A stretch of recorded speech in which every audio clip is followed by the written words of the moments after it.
Raja Samarkate Soha Eyatha Om Bekanje Bekanje Mahabekanje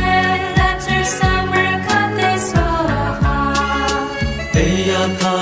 Om Bekanje Bekanje Mahabekanje Raja Samarkate Soha Eyatha Om Bekanje Bekanje Mahabekanje Raja Samarkate Soha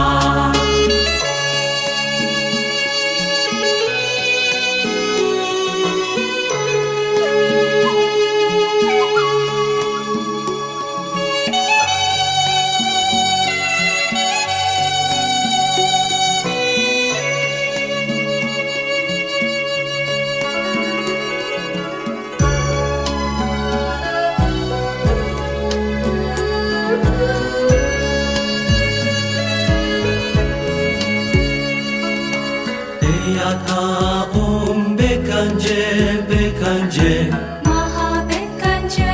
Raja Samarkate Soha Eyatha Om Bekanje Bekanje Mahabekanje Raja Samarkate Soha Eyatha Om Bekanje Bekanje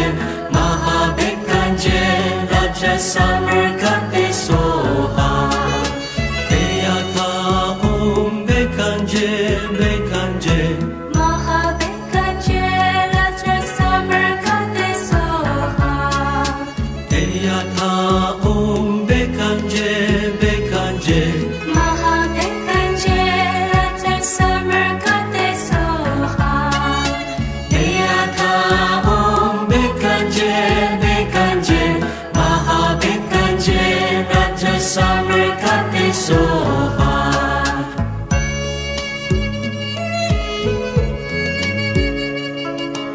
Eyatha Om Bekanje Bekanje Mahabekanje Raja Samarkate Soha Eyatha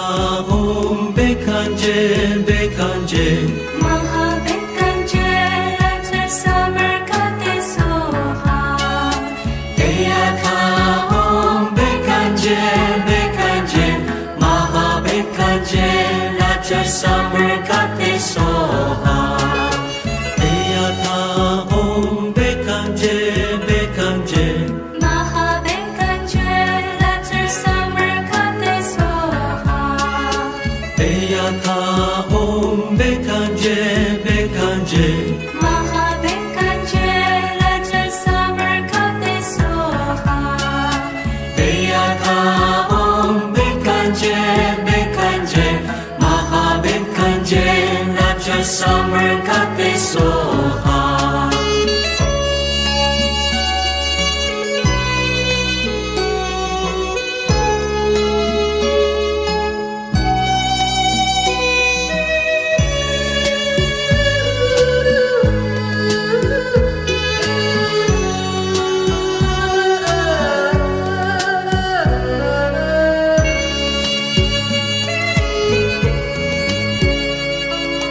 Eyatha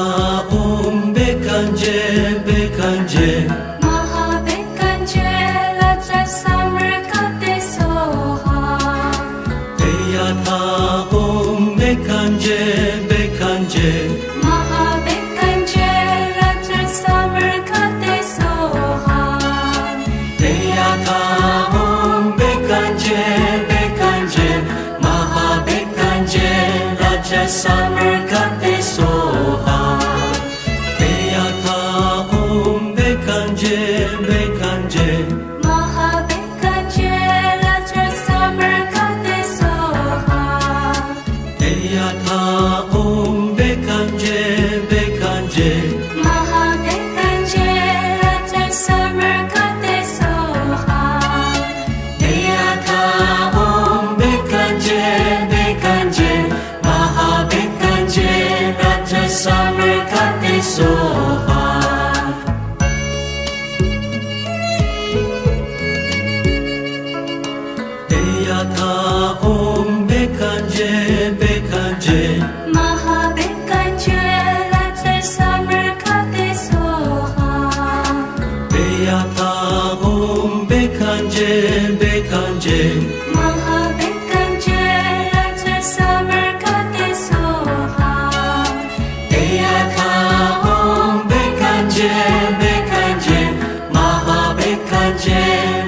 summer kate soha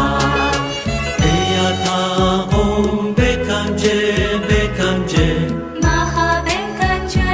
latter summer kate soha Eyata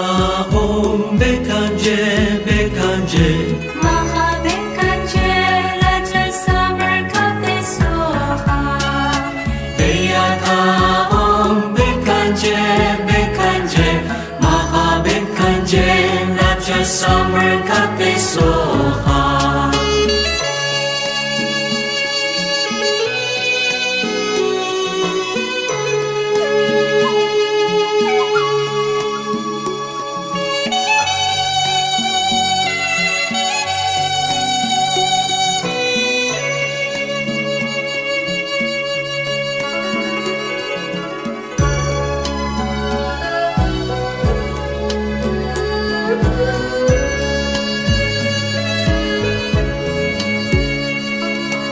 Eyata om bekanje bekanje Mahabekanje latter summer kate soha Eyata om bekanje bekanje Mahabekanje latter summer kate soha Eyata om bekanje bekanje Mahabekanje latter summer kate soha Eyata om bekanje bekanje Mahabekanje latter summer kate soha Eyata om bekanje bekanje Mahabekanje latter summer kate soha Eyata om bekanje bekanje Mahabekanje latter summer kate soha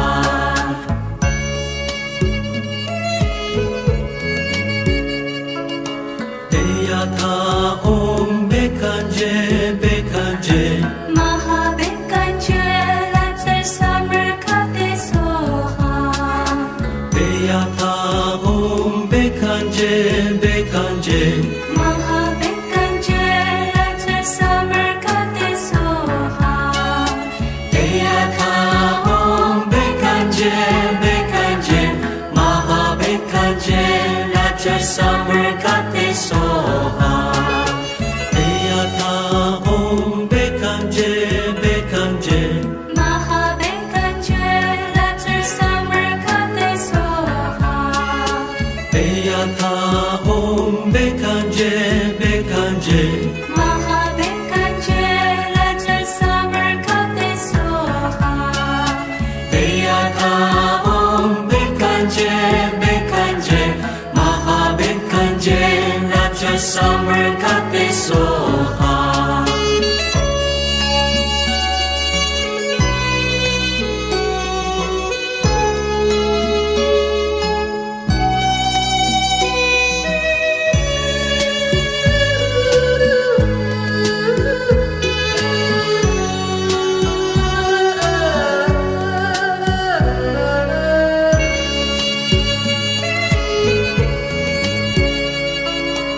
Eyata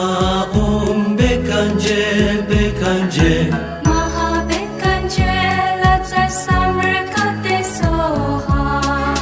Eyata om bekanje bekanje Mahabekanje latter summer kate soha Eyata om bekanje bekanje Mahabekanje latter summer kate soha Eyata om bekanje bekanje Mahabekanje latter summer kate soha Eyata om bekanje bekanje Mahabekanje latter summer kate soha Eyata om bekanje bekanje Mahabekanje latter summer kate soha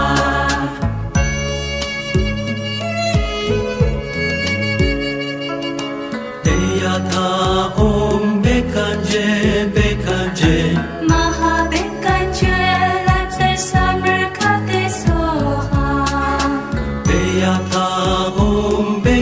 Bekanje Mahabekanje Ratsa Samarkate Soha Deyaka Om Bekanje Bekanje Maha Bekanje Raja Samarkate Soha Deyaka Om Bekanje Bekanje Mahabekanje Ratsa Samarkate Soha Deyaka Om Bekanje Bekanje